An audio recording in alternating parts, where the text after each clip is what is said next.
चुके हैं। बुलेटिन का आगाज करेंगे। सबसे पहले आपको बताएं कि नेवल चीफ एडमिरल ज़काउल्लाह ने क्रेक्स एरियाज में पाक बहरिया के अगले मोर्चों का दौरा किया है। नेवल चीफ ने जवानों और अफसरान की ऑपरेशनल कारकर्दगियों और तैयारी का मुशाहिदा किया है और इस मौका पर नेवल चीफ का यह कहना था कि अमन के लिए हमारी ख्वाहिश को हमारी कमजोरी ना समझा जाए। पाक बहरिया हर खतरे से निपटने के लिए भरपूर तरीके से तैयार है और भरपूर सलाहियत रखती है।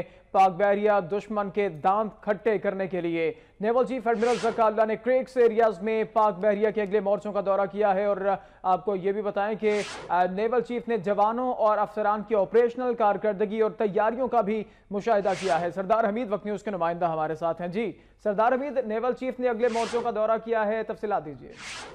जी Usama, naval chief admiral Zakaullah ने आज क्रैक्स एरिया का दौरा किया और अगले मोर्चों पर जवानों से और जो अफसरान है उनसे मुलाकातें की। इस मौका पर उनका ये कहना था कि पाक बहरिया पूरे तमाम हालात से निपटने के लिए तैयार है और हमारे अमन की ख्वाहिश को कमजोरी न समझा जाए।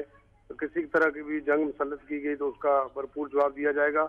उन्होंने ऑपरेशनल तैयारियों पर इत्मीनान का इजहार किया और प्रोफेशनल जो उनके उमूर हैं उस पर भी तफसीली तबादला किया अफसरान से। जी शुक्रिया आपका सरदार हमीद। नेवल चीफ के बयान के हवाले से अपडेट कर रहे थे आप। नेवल चीफ का कहना है कि दुश्मन अगर जारियत अपनाएगा और दुश्मन अगर हमारी अमन की ख्वाहिश को कमजोरी समझेगा तो भरपूर जवाब देने की सलाहियत रखते हैं। और वज़ीर आला